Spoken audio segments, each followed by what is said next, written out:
एक राजा की बेटी की शादी होनी थी। बेटी की शर्त थी कि जो 20 तक गिनती सुनाएगा वही राजकुमारी का पति बनेगा, लेकिन गिनती ऐसी होनी चाहिए जिसमें सारा संसार समा जाए, और जो ये गिनती नहीं सुना पाएगा उसे 20 कोड़े खाने पड़ेंगे। ये शर्त केवल राजाओं के लिए थी। अब एक तरफ राजकुमारी का पर्ण, दूसरी तरफ एक एक करके राजा महाराजा आए। राजा ने दावत का आयोजन भी किया, मिठाई और विभिन्न पकवान भी तैयार किए। पहले सभी दावत का आनंद लेते, फिर सभा में राजकुमारी का स्वयंवर शुरू होता।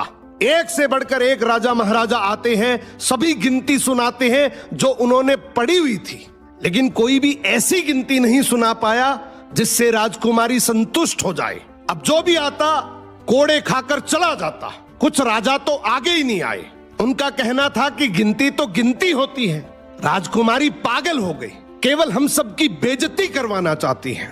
ये सब नजारा देखकर एक हलवाई हंसने लगा, बोला, डूब मरो राजाओं, आप सबको 20 तक की गिनती नहीं आती। ये सुनकर सभी राजाओं ने उसे दंड देने को कहा। राजा ने उससे पूछा, क्या तुम गिनती जानते हो? यदि जानते हो तो सुनाओ। हलवाई बोला, हे राजन, यदि मैंने गिनती सुनाई तो क्या राजकुमारी मुझसे शादी करेगी? क्योंकि मैं आपके बराबर का नहीं हूं। ये सुनते ही पास बैठी राजकुमारी बोली, यदि तुम ये सही से गिनती सुनाओगे तो मैं तुमसे जरूर शादी करूंगी। अगर नहीं सुना पाए तो तुम्हें तो मृत्युदंड मिलेगा।